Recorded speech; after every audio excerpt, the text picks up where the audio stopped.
Dark Shadows, number 79, BTR 10666, Air 101366, take one.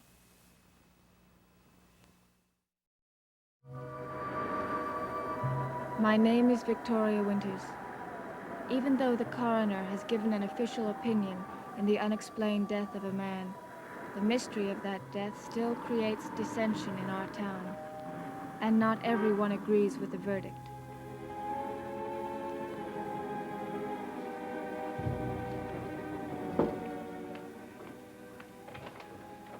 Mrs. Johnson, no one saw you come up? Oh, no, that Mr. Wells at the desk wouldn't see the nose on his face. I'm sorry to have to ask you to come here, but it's a little risky at your house. It's not my house, it's Mr. Malloy's house. I only worked for him. No matter. So, the coroner decided to call Mr. Malloy's death accidental. I can't tell you how shocked I was by that. I know. I felt the same way. I still feel the same. But I think you should soft pedal how you feel about it. How can I, when I know someone killed him, and that someone is walking around free, and Mr. Malloy is dead? I know. But if that someone found out how you felt about it, how you really feel about it, he wouldn't want you to come up to work at Collinwood. Oh, I suppose not. If we're talking about the same person. Yes, there's no need to mention names. I have two goals in this life. One is to get Collinwood and all it represents. The other is to avenge Bill Malloy's death.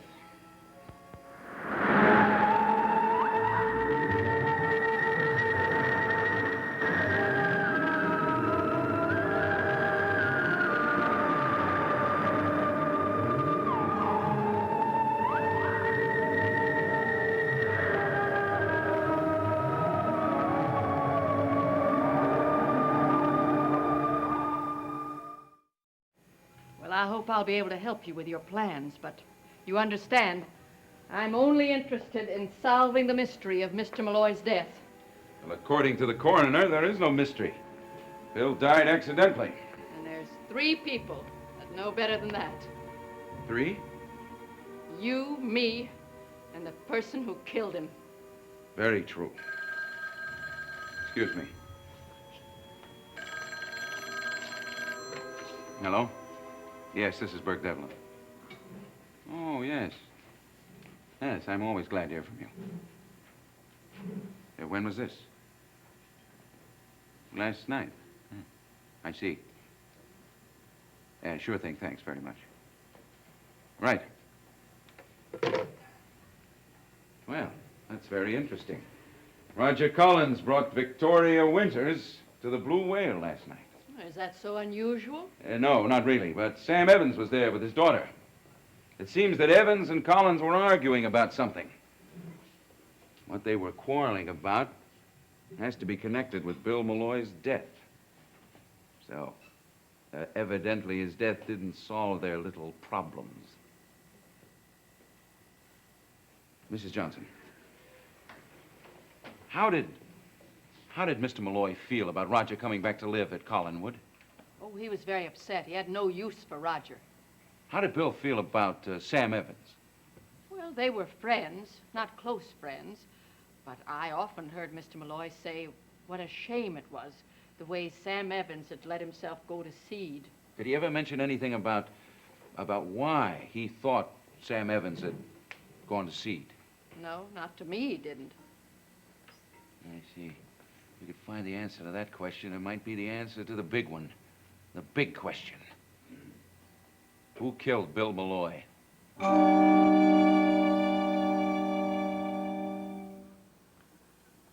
More coffee, Pop? No, thanks.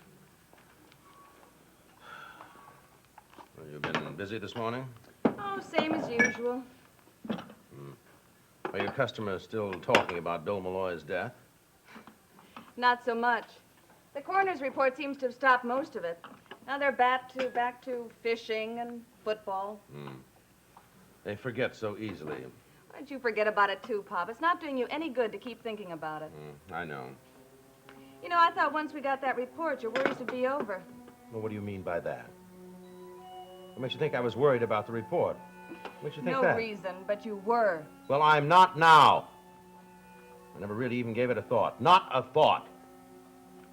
Okay.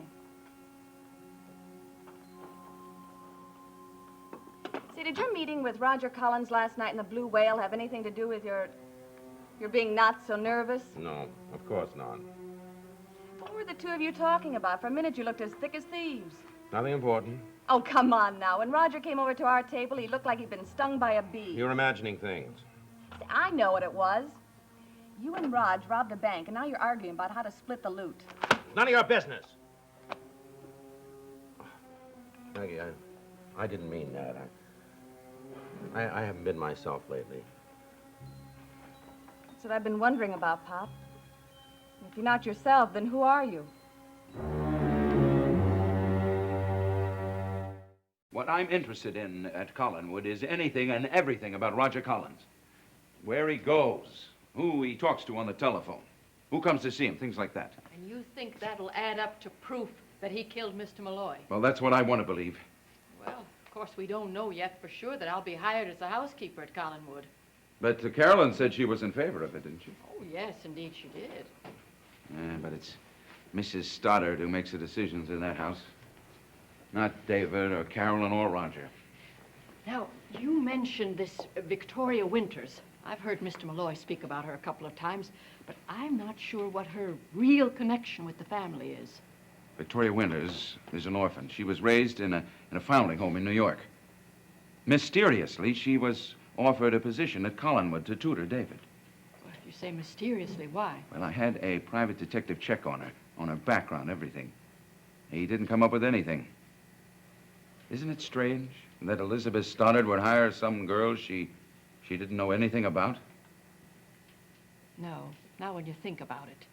You know, they had that large staff at Collinwood 18 years ago. And then when Paul Stoddard left, Mrs. Stoddard fired them all. The cooks, the maids, the butler, the chauffeur, all of them.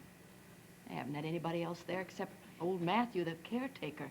Now, when Mrs. Stoddard decided that she had to get help for that, to take charge of that boy, that's exactly what she would do. She'd get an outsider that knew nothing about them. What are they trying to hide? Well, I don't know. But if I get into Collinwood, I'll do my best to find out. Good. Good. Oh, well, that reminds me. On the days that Maggie works at the coffee shop downstairs, her father usually comes in and has breakfast. He should be there about now. I'd like to know what he and Collins were talking about last night. Well, I haven't had my breakfast yet. Neither have I. You go on down. All right. I'll come down in a few minutes. Mrs. Johnson. We don't particularly care for each other, right? If it'll help find out who killed Mr. Malloy, I'll hate you in public.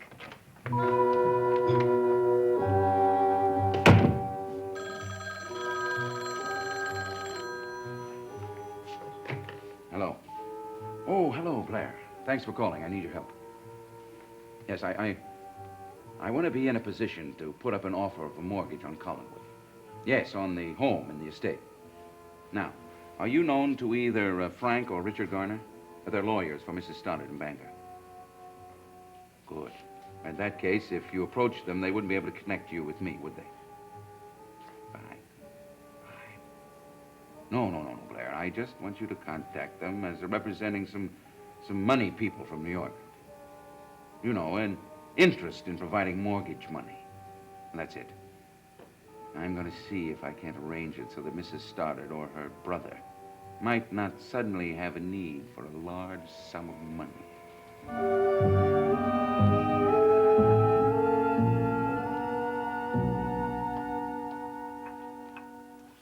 Pop, if you don't talk to me, I'm going to start making you pay for your breakfast. Okay. How much?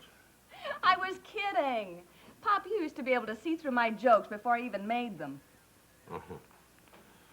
Maybe I'm getting old.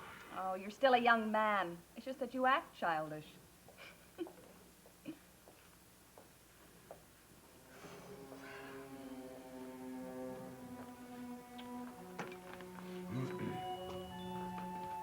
Good morning, Mrs. Johnson. You want to see a menu? No, thanks. Oh, that's too bad. I typed these out myself, and I'm kind of proud of them. Not one single typographical error. Well, I'll have vegetable juice and whole wheat toast well done. I'll butter it myself. And coffee. Coming right up. she's a bundle of laughs. Well, why should she be? Do you think I ought to mention anything to her about Carolyn wanting Mrs. Stoddard to hire her as a housekeeper? No, I don't. What goes on up in Collinswood is none of our business. Right. You know, I don't trust her. Why not? I don't know, just female intuition, I think.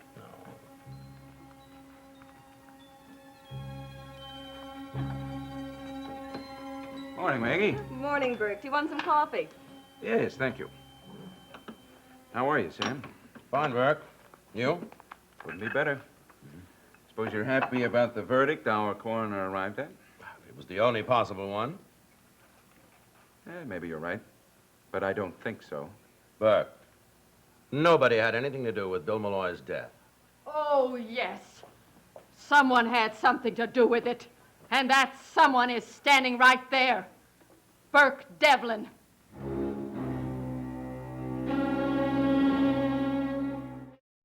I'm saying that Burke Devlin is responsible for Mr. Malloy being dead. Now, wait a minute. Oh, I don't say you drowned him. But if you hadn't come back to Collinsport, Mr. Malloy would still be alive. If you come back to Collinsport and stirring up all that mess about an accident 10 years ago got Mr. Malloy so upset he didn't know if he was coming or going. He was my friend. Well, that's a fine friend. Come to town and do everything you can to throw doubt and suspicion on everyone. It was you caused Mr. Malloy to have that accident and drown. And in your heart, you know it. That's not true. Burke didn't have anything to do with it. Now, wait a minute, Davy. Wait a minute. She doesn't know what she's talking about. Okay, Dave, all right. I appreciate your concern. Now, come on. I want to talk to you a minute. Out here.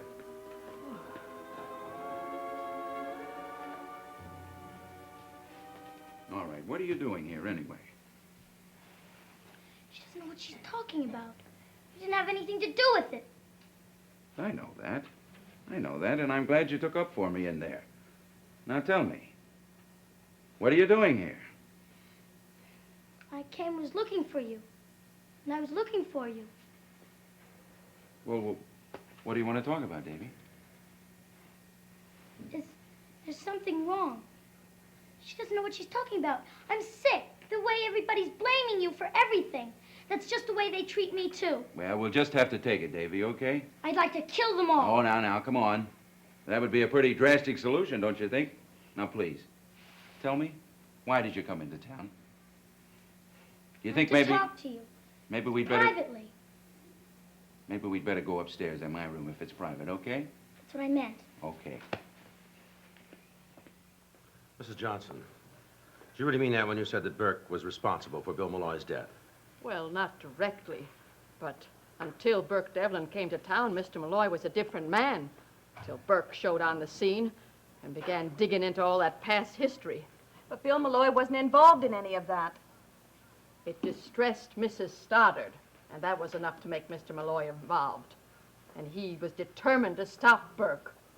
And you think that Burke stopped him? Well, no, I mean to say not directly. We have to accept the coroner's verdict on that. But I know that Mr. Malloy knew that shortcut by Lookout Point as well as he knew the back of his hand. If his mind hadn't been so distracted by Burke Devlin, he would never have lost his footing the way they say.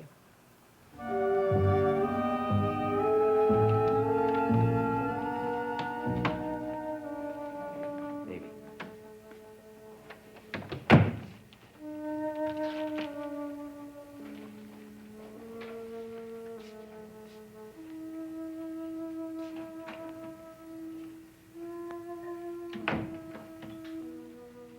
Okay, now.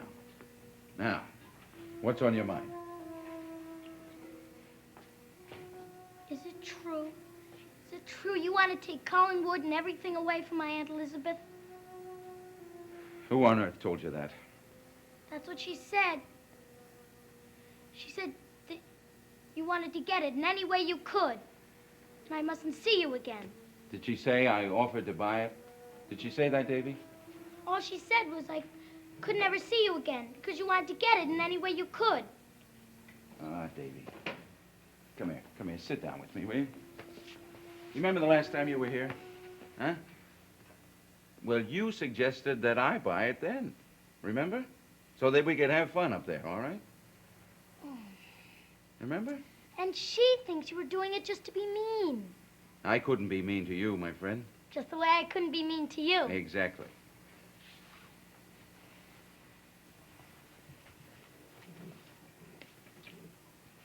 They all say I can't have divided loyalties. Who is they all? Oh, Aunt Elizabeth, Matthew. It's a hard decision. I'm sure it is. But I know you'll come up with the right answer. You know, Miss Winters has been teaching me about the Civil War, and they had divided loyalties then. Yes, they did. Sometimes brother was fighting against brother and friend against friend. That's very true. That's the kind of decision I have to make. It's like you were General Grant and Aunt Elizabeth was General Lee. Well, I'm flattered if she is. That's just it. They were both great, but one of them had to lose. And one of them had to win. I don't want either of you to win because I don't want either of you to lose. Well, Davy, what do you say that we have a truce, huh? Does that mean no more fighting? That's right. No more fighting. You don't fight me, and I don't fight you. But we weren't fighting. Say, that's right. Well, then, you and I don't need a truce, do we? No, we don't. What about General Grant and General Lee? Well, I guess we'll just have to rewrite history so nobody loses. Wouldn't that be great? Yeah. Wouldn't it, though?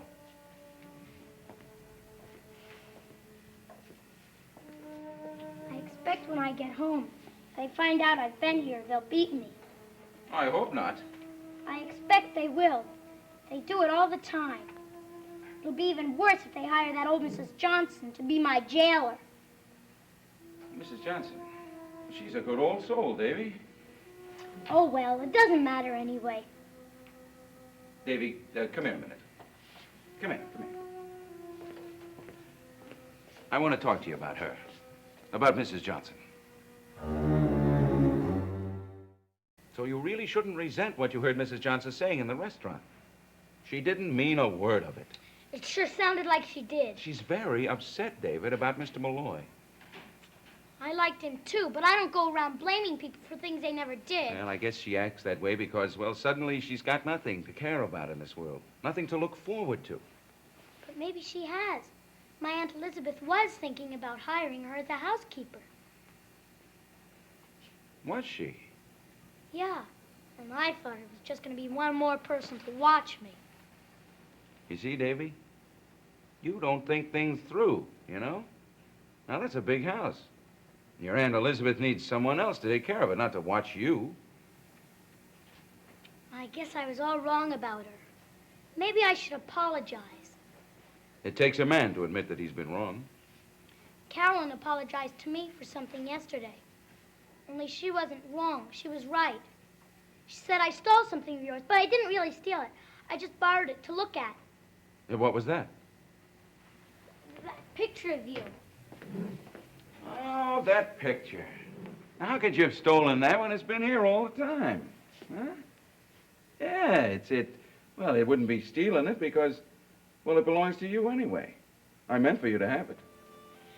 You did? Sure, that's why I put it down there, for you to take it. Can I take it?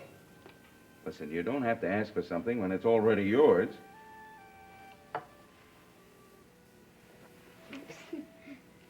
Got it? Yeah. Gee, I'm glad I came to see you. So am I, Davy. So am I. Let's go.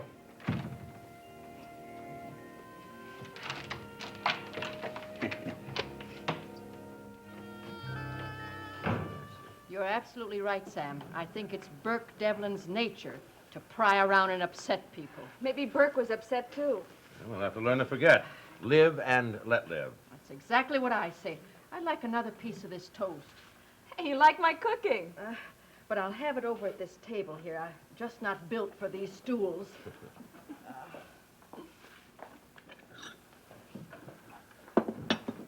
Maggie, I want you to watch your manners with her. She's gone through a lot lately. Okay, Pop. I guess I was a little harsh on her. She's all right. Now, I have to make a phone call. Who are you gonna... I'm sorry I said that, Pop.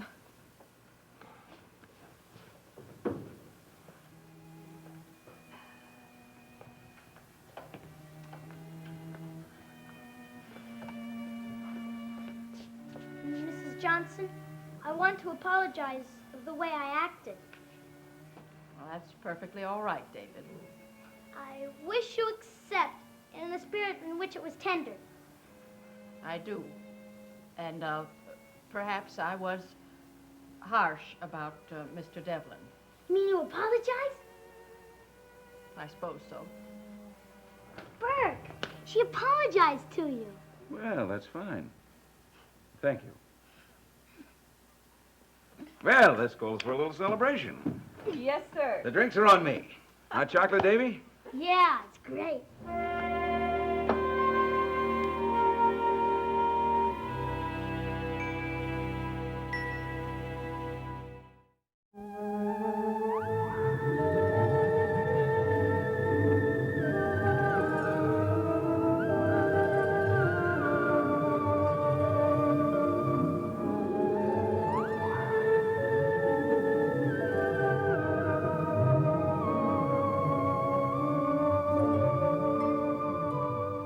Watch Samantha journey into the past to break an ancient family curse on Bewitched. Then watch That Girl, an hour of comedy in color, tonight on ABC.